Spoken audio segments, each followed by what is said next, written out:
வணக்கம் நண்பர்களே. இன்று நாம் ஒரு சிறப்பான ஆன்மீக பயணத்தில் சேரப்போகிறோம். தினம் ஒரு திருத்தலம் தொடர்பின் புதிய அத்தியாயம். அருள்மிகு அபய ஆஞ்சநேயர் திருக்கோயில், ராமேஸ்வரம். இந்த கோயிலின் பெயரை கேட்டதும் ஒரு விசேஷ உணர்வு உங்கள் மனதில் எழுந்திருக்கும். ஏன் என்றால் இது அபய என்ற பெயரை பெற்றது. அபய பயமில்லாத நிலை, பாதுகாப்பு, நிம்மதி, இவை எல்லாம் இந்த தலத்துடன் தொடர்புடையவை. வாளருந்த நிலையில் கடல் மணலில் உருவான ஒரு அற்புத ஆஞ்சநேயர் சிலை இதுவே இந்த கோயிலின் முதன்மை விசேஷம். பக்தர்கள் இந்த இடத்திற்கு வந்து மன அமைதி, பயமில்லா வாழ்வு, வளம் மற்றும் ஆரோக்கியம் பெறுவதற்காக வருகிறார்கள். நாம் இன்று இந்த கோயிலை முழுமையாக ஆராயப் போகிறோம். வரலாறு, சிறப்புகள், பிரார்த்தனை முறைகள், திருவிழாக்கள் மற்றும் பக்தர்களின் அனுபவங்கள். இத்தலத்தின் வரலாறு பழமையானது. புராண கதைகள் படி இது இராமாயண காலத்திலிருந்து தொடங்கியதாக நம்பப்படுகிறது. அந்த காலத்தில் ஹனுமான் பக்தர்கள் பல இடங்களில் தங்கள் அருளை பகிர்ந்தனர். அபய ஆஞ்சநேயர் கோயில் ராமேஸ்வரம் நகரில் அமைந்துள்ளது. இராமாயணத்தில் ராமர் கடலுக்கு கடல் பாலம் அமைத்ததற்குப் பிறகு ஹனுமான் பக்தர்களுக்கு பாதுகாப்பாக இருக்க இந்த தலம் உருவானதாக கூறப்படுகிறது. இந்த கோவில் 2 முக்கிய மூர்த்திகளால் பிரசித்தி பெற்றது. அபய ஆஞ்சநேயர் பக்தர்களுக்கு பயம் இல்லாமல் வாழ்வதற்கான அருள் பாலிப்பவர். வாளருந்த ஆஞ்சநேயர் சிவலிங்கத்தை உடைக்க முயன்ற போது வாள் அருந்த நிலையில் இருப்பவர். இங்கு ஒரே தலத்தில் 2 ஆஞ்சநேயர்கள் காட்சியளிக்கிறார்கள். இது உலகத்தில் தனித்துவமானது. மேலும் கோயிலில் ராமரக்ஷா என்ற ஒரு கோடி மூலமந்திர எழுத்துக்கள் பிரதிஷ்டை செய்யப்பட்டு பக்தர்களின் வாழ்வில் அனைத்து கஷ்டங்களையும் நீக்கும் என்று நம்பப்படுகிறது. பெரும்பாலும் பக்தர்கள் இந்த தலத்தில் வந்து நன்மைகள் பெறுகின்றனர். குழந்தை பாக்கியம், ஆபத்துகளிலிருந்து காப்பு, மனாசமதி நீக்கம், இதெல்லாம் இங்கு மிகவும் பிரபலமான அருள்களாகும். இந்த கோயில் ராமநாதபுரம் மாவட்டம் ராமேஸ்வரம் என்ற ஊரில் அமைந்துள்ளது. ராமேஸ்வரம் ரயில்வே நிலையத்திலிருந்து சுமார் 2 கிலோமீட்டர் தொலைவில் செல்லலாம். அங்கு அடைந்ததும் கடல் மணலில் பிறந்த அந்த அற்புத ஆஞ்சநேயரை நேரில் காணலாம். இந்த தலத்திற்கு செல்லும் பாதை மிகவும் எளிது. ராமேஸ்வரம் நகரின் புகழ்பெற்ற சுற்றுலா வழிகளும் கோயிலின் ஆன்மீக உணர்வும் சேர்ந்து பக்தர்களுக்கு மனநிம்மதியை தருகிறது.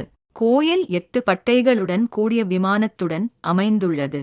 இந்த கட்டிடம் பாரம்பரிய தமிழ் வடிவமைப்பில் அழகாக உருவாக்கப்பட்டுள்ளது. மூலஸ்தானத்தில் அபய ஆஞ்சநேயர் மற்றும் வாளருந்த ஆஞ்சநேயர் இருவரும் அருகே காட்சி தருகின்றனர். வாள் அருந்த நிலையில் இருப்பதால் இந்த சிலை உலகில் தனித்துவமானது.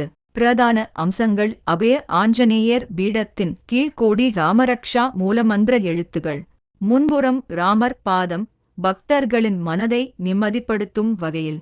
கோயிலின் பின்புறம் ஒரு தீர்த்தம் உள்ளது, குளிக்கவும் பிரார்த்தனை செய்யவும் வசதியாக. வளாகத்தில் உள்ள அத்தி மரம் தலவிருட்சமாக பிரபலமாக உள்ளது. இம்மரத்தில் இளநீர் கட்டி வேண்டிக் கொள்வது வழக்கம்.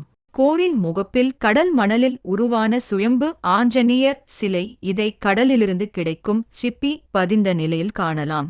இது பார்வையாளர்களுக்கு மிகுந்த அதிசயம் அளிக்கிறது. இத்தலத்தில் முக்கிய திருவிழாக்கள்: ஆஞ்சநேயர் ஜெயந்தி, ஆனி ரேவதி நட்சத்திரம், புரட்டாசி கடைசி சனிக்கிழமை, வெள்ளிக்கிழமைகளில் விசேஷ பூஜைகள் நடத்தப்படுகின்றன. அந்த நாள் தேங்காய், வெல்லம், அவல் கலவை கொண்டு நைவேத்தியம் செய்து வழிபடுகிறார்கள். பக்தர்கள் குழந்தை பாக்கியம், பயம் நீக்கம், மனாசமதி நீக்கம், ஆபத்துகளிலிருந்து பாதுகாப்பு, இந்த அனைத்துக்கும் பிரார்த்தனை செய்கிறார்கள். வேண்டுதல் நிறைவேறியவுடன் வடை, வெற்றிலை மாலை அணிந்து இளநீர் அபிஷேகம் செய்து நேர்த்திக் கடனை செலுத்துவர். இந்த செயல்முறை பக்தர்களுக்கு மிகவும் ஆன்மீகமான அனுபவமாகும்.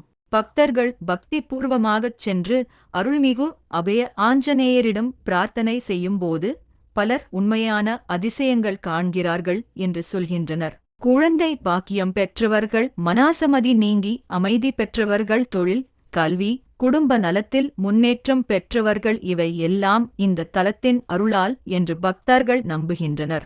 இத்தலத்தில் மன அமைதி மற்றும் ஆன்மீக சாந்தி பெறுவது மிகவும் பிரபலமாகும். பக்தர்கள் தொடர்ந்து வருடங்கள் வந்து பிரார்த்தனை செய்கிறார்கள், நம்பிக்கையுடன் வாழ்கின்றனர். நண்பர்களே, இதுவே அருள்மிகு அபய ஆஞ்சநேயர் திருக்கோயில் பற்றிய முழுமையான கதை. வாளருந்த ஆஞ்சநேயர் கடல் மணலில் பிறந்த சுயம்பு சிலை கோடி ராமரக்ஷா எழுத்துக்கள் திருவிழாக்கள் பூஜைகள் நேர்த்திக்கடன்கள் இவை அனைத்தும் இந்த தலத்தை பக்தர்களுக்கு ஒரு அருள்மிகு இடமாக மாற்றுகின்றன. நாம் மன அமைதியுடன் நம்பிக்கையுடன் பக்தி மனப்பாங்குடன் இங்கு வந்தால் இந்த தலத்தின் அருள் நமது வாழ்க்கையில் பல நன்மைகளை தரும். இன்றைய தினம் ஒரு திருத்தலம் பயணத்தை ஆரம்பித்து ஆஞ்சநேயரின் அருளை பெறுங்கள். நம்பிக்கை பக்தி அருள் அனைத்தும் இங்கே உங்களுக்காக காத்திருக்கிறது. இந்த வீடியோ உங்களுக்கு பிடித்திருந்தால் லைக் ஷேர் சப்ஸ்கிரைப் செய்ய மறக்காதீர்கள்.